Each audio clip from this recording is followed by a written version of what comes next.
हाय hello everyone. So Angel One का con call discussion करेंगे आज हम। Q1 के रिजल्ट काफी अच्छे रहे थे, कंपनी के नंबर्स काफी अच्छा था, मार्केट शेयर लगातार कंपनी गेन कर रही है। बट उसके बाद भी हमने देखा था कि स्टॉक में काफी अच्छा फॉल आया, मार्केट ने काफी अच्छा पनिश किया था स्टॉक को। उसका एक रीजन ऑब्वियसली वही था कि जो सेबी का नया सर्कुलर आया था जिसमें उन्होंने एक्सचेंज को बोला कि जो भी आप ये ब्रोकर्स को डिस्काउंट ऑफर कर रहे हो उनके वॉल्यूम के बेसिस पे, सो वो आपको बंद करना पड़ेगा। अब इसमें डेफिनेटली जो डिजिटल ब्रोकर्स हैं या जो डिस्काउंट ब्रोकर्स हैं उनको थोड़ा सा ज्यादा नेगेटिव है, उनका उनका रेवेन्यू थोड़ा सा ज्यादा इंपैक्ट हो सकता है, बिकॉज उनके पास वॉल्यूम काफी ज्यादा आता है। जो क्लाइंट बेस अगर आप देखोगे, एक्टिव क्लाइंट बेस देखोगे तो वो काफी बड़ा है उनका। सो इसीलिए एक ये नेगेटिव रिएक्शन मिला था स्टॉक को। प्लस उसके साथ में सेबी का और भी डिस्कशन चल रहा है कि रिटेल का पार्टिसिपेशन कम करने के लिए F&O में मे बी सेबी जो है वो एक्सपायरीज कम कर सकता है, लॉट साइज बढ़ा सकता है। सो ये भी, इसको लेके भी थोड़ी सी अनसर्टेनिटी ज्यादा थी, जिसकी वजह से थोड़ा सा एक अच्छा खासा फॉल देखा था हमने स्टॉक के अंदर। ऑल्दो अगर आप लास्ट 3-4 ट्रेडिंग सेशन देखोगे तो काफी अच्छी रिकवरी हुई है स्टॉक में, अराउंड 25-30% का रनअप आया है।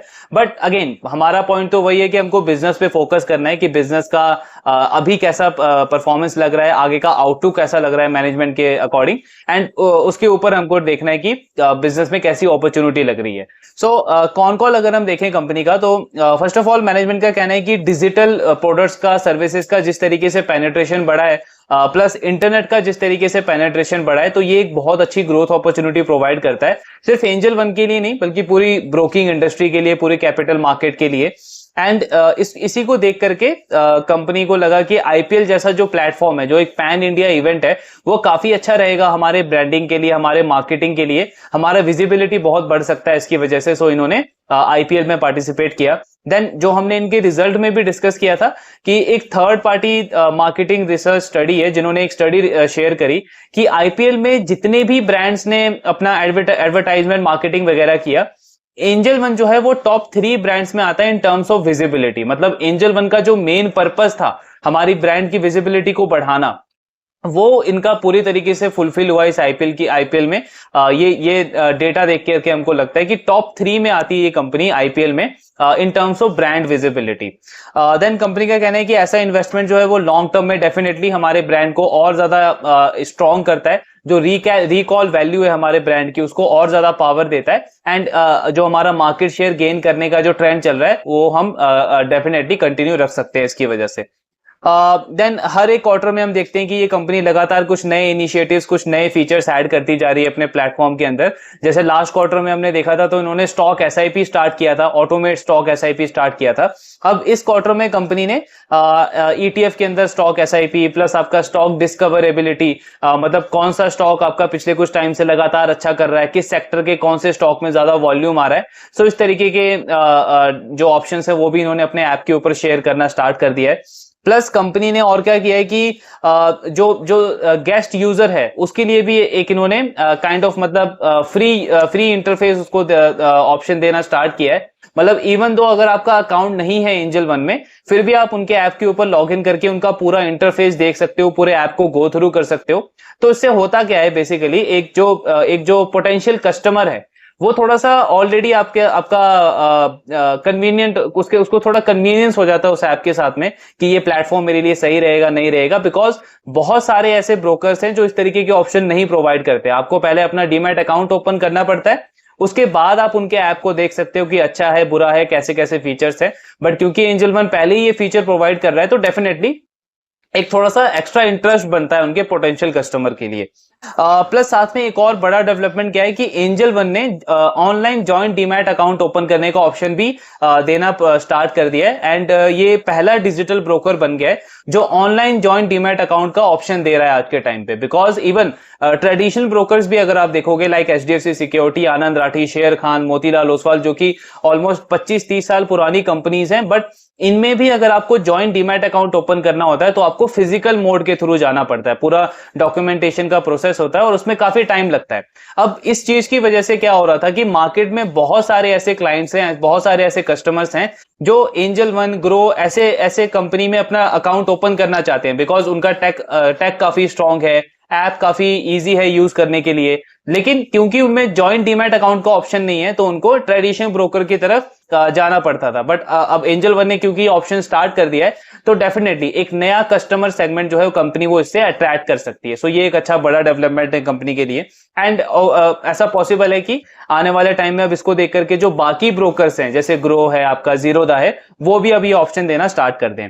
देन वो ट्रू टू लेबल वाला जो सर्कुलर था सेबी का उस पे मैनेजमेंट का बोलना है कि इस ट्रू टू लेबल से हमको इस क्वार्टर के अंदर 112 करोड़ का रेवेन्यू आया है। तो टोटल रेवेन्यू का अगर आप देखोगे तो 8% हो जाता है ये। FY24 में भी इस वाले सेगमेंट से कंपनी को 8% के आसपास रेवेन्यू आया था। अब मैनेजमेंट क्या बोल रहा है? मैनेजमेंट ये बोल रहा है कि ये जो सर्कुलर आया उससे डेफिनेटली कहीं ना कहीं इंपैक्ट तो पड़ेगा, लेकिन हमारा जो बिजनेस मॉडल है उसमें बहुत सारे ऐसे लीवर्स हैं जिसको यूज करके हम इस पूरा जो ये सर्कुलर है इससे जो भी इंपैक्ट पड़ेगा उसको ऑफसेट कर सकते हैं। तो मैनेजमेंट अपनी तरफ से काफी कॉन्फिडेंट है कि कोई बहुत सिग्निफिकेंट इंपैक्ट नहीं पड़ने वाला इस ट्रू टू लेवल से। बाकी सारे लीवर्स को यूज करके इसको वो इजीली ऑफसेट कर देंगे। उसके साथ में सेबी का जो और डिस्कशन चल रहा है कि एक्सपायरीज को कम कर देंगे या फिर लॉट साइज को बढ़ा दिया जाएगा ताकि रिटेल का पार्टिसिपेशन कम हो जाए। अब इसमें आप एंजल वन का अगर आप देखोगे तो 80-81% रेवेन्यू इस कंपनी का F&O से आता है, ब्रोकिंग वाले बिजनेस के अंदर।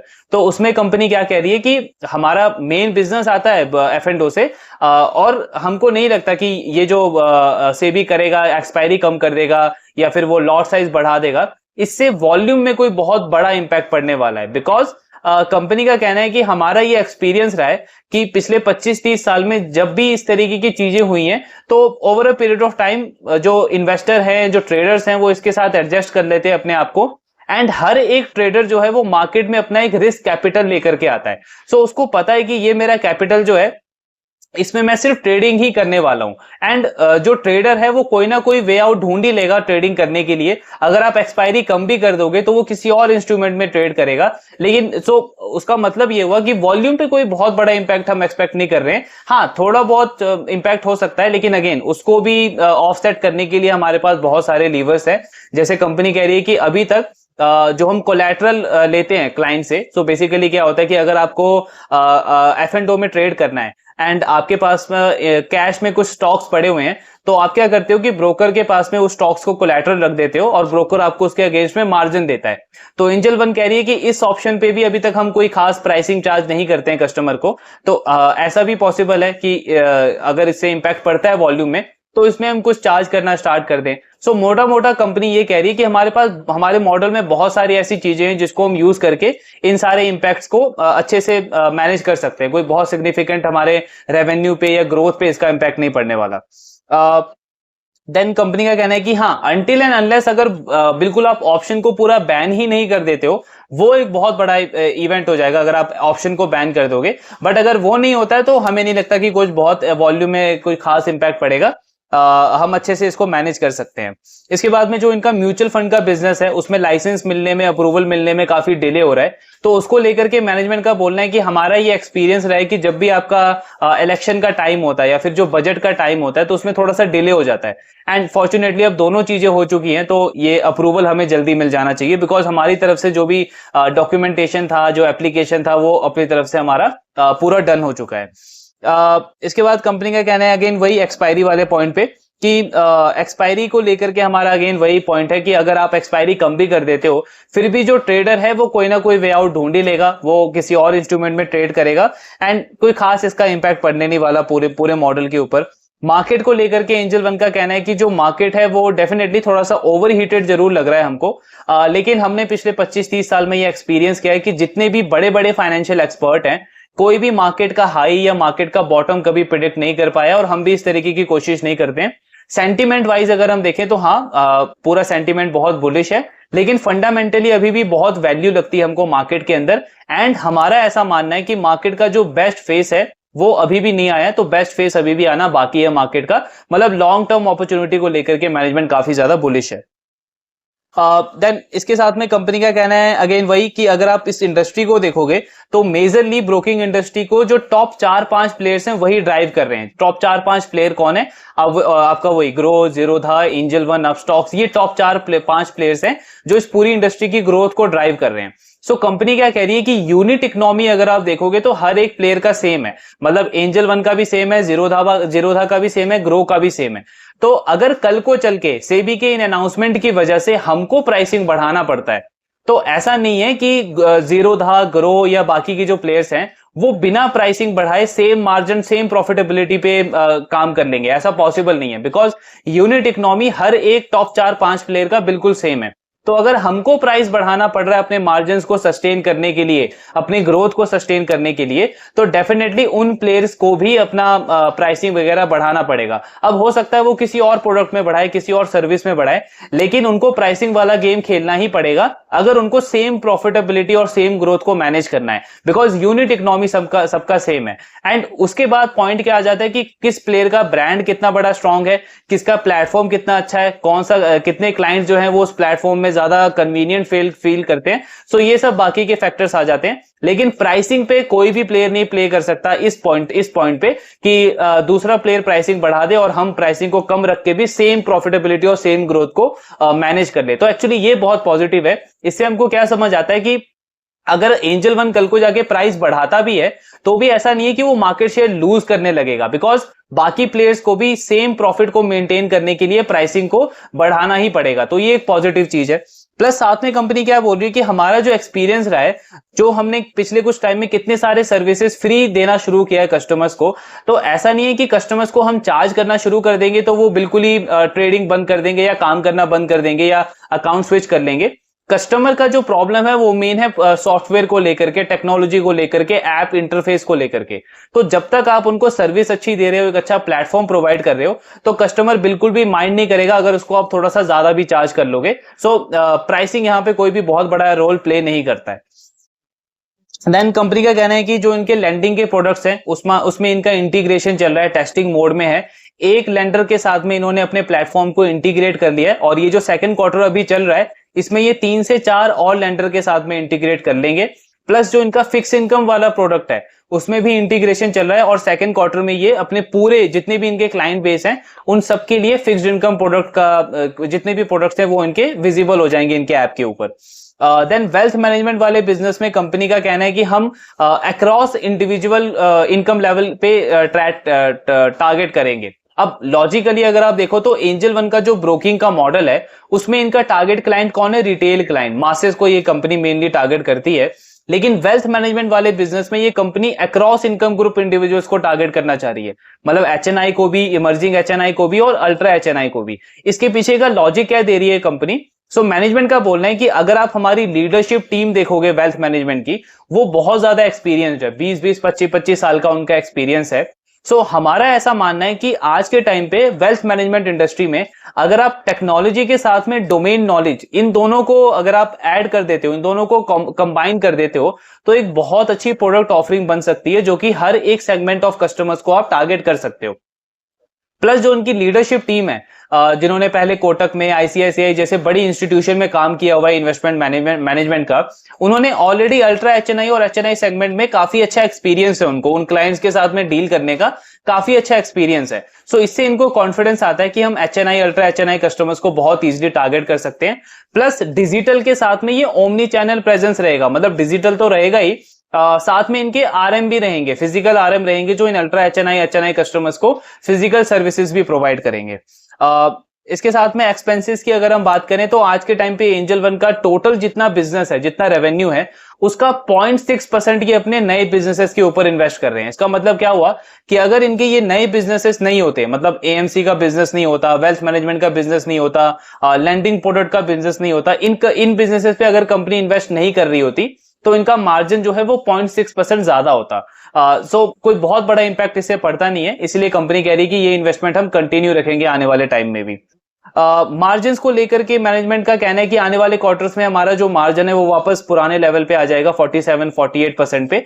इस क्वार्टर में आपको एंजल वन का मार्जिन बहुत कम दिखेगा, 37% दिखेगा। बट अगेन हमको ये समझना पड़ेगा कि इस क्वार्टर में इन्होंने आईपीएल का एक बहुत बड़ा पेमेंट किया है, जो ये एडवर्टीजमेंट करा है इन्होंने आईपीएल में, उसका Q1 में इन्होंने बहुत बड़ा पेमेंट किया उसका।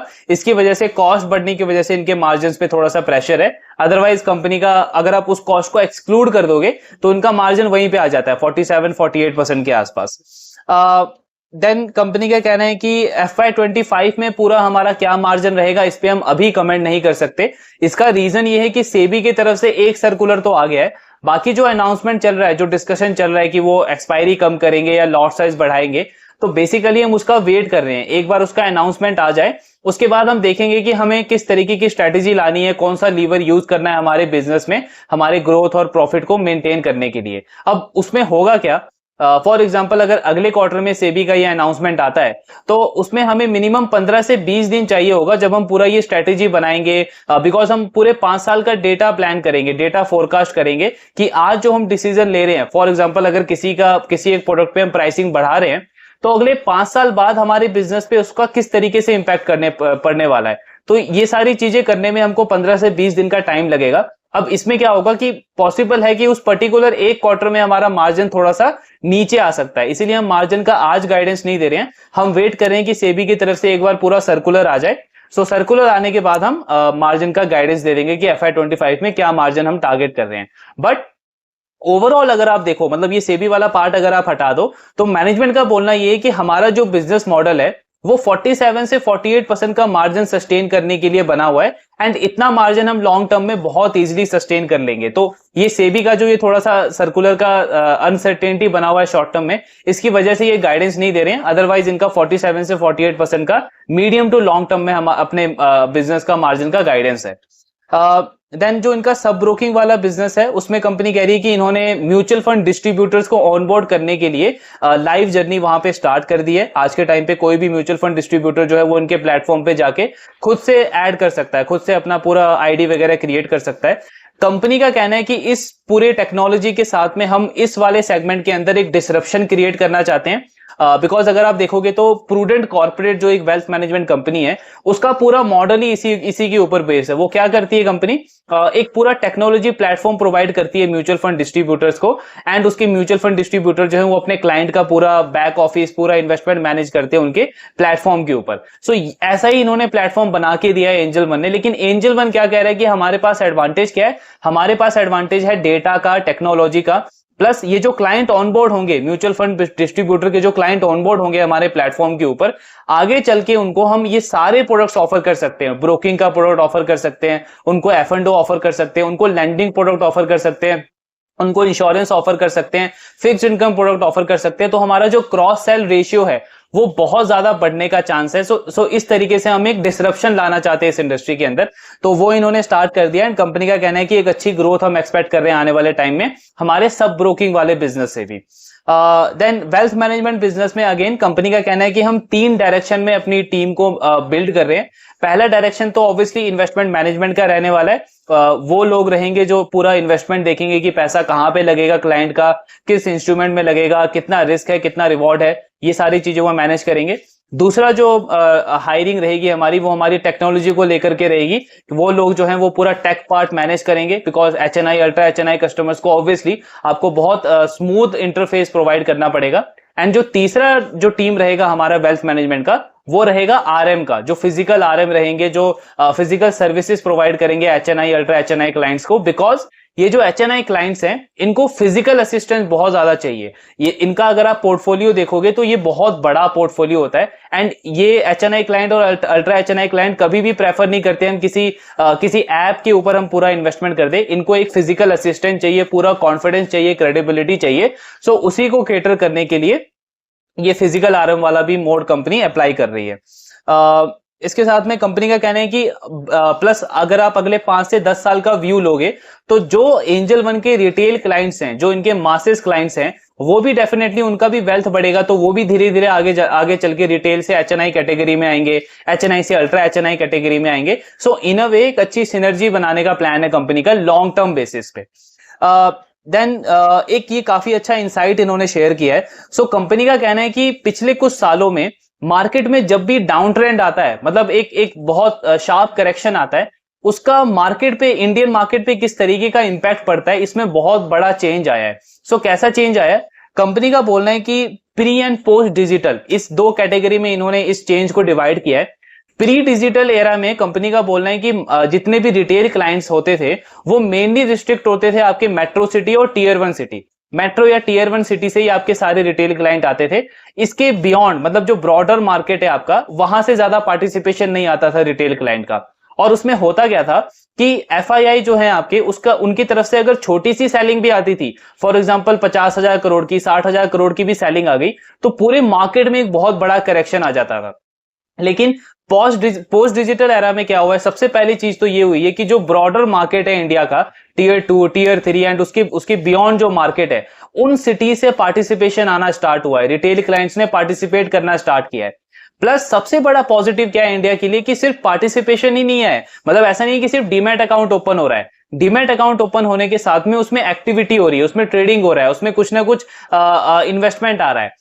प्लस ये चीज, डेटा ये भी शो करता है कि वो जो इन्वेस्टर्स हैं वो वेल इन्फॉर्म्ड इन्वेस्टर्स हैं, वो सारे टेक सेवी हैं, सोशल मीडिया यूज करते हैं एंड काफी अच्छा उनको नॉलेज है मार्केट का। उन्होंने सोशल मीडिया के थ्रू डिजिटली काफी अच्छा नॉलेज गेन किया हुआ है। एंड परसेप्शन तो ऐसा बना है मार्केट में कि ये जो नए ट्रेडर्स आए हैं कोविड के बाद से, ये सिर्फ एफ एंड ओ में डील करते हैं, लेकिन डेटा ये शो करता है कि ये जो क्लाइंट्स हैं ये काफी वेल इन्फॉर्म्ड क्लाइंट्स हैं। ये एफ एंड ओ में भी ट्रेडिंग करते हैं, ये स्टॉक में भी इन्वेस्ट करते हैं, ये म्यूचुअल फंड के लमसम में भी इन्वेस्ट करते हैं, प्लस ये एसआईपी भी करते हैं। तो इनको बहुत अच्छे से पता है कि अगर हमको लॉन्ग टर्म वेल्थ क्रिएट करना है तो इक्विटी सबसे बेस्ट ऑप्शन है। सो रेदर देन हम हमारा पैसा बैंक में डालें, इससे अच्छा है कि हम इक्विटी में इन्वेस्ट करें और एक लॉन्ग टर्म बेसिस पे अच्छा वेल्थ क्रिएशन करें।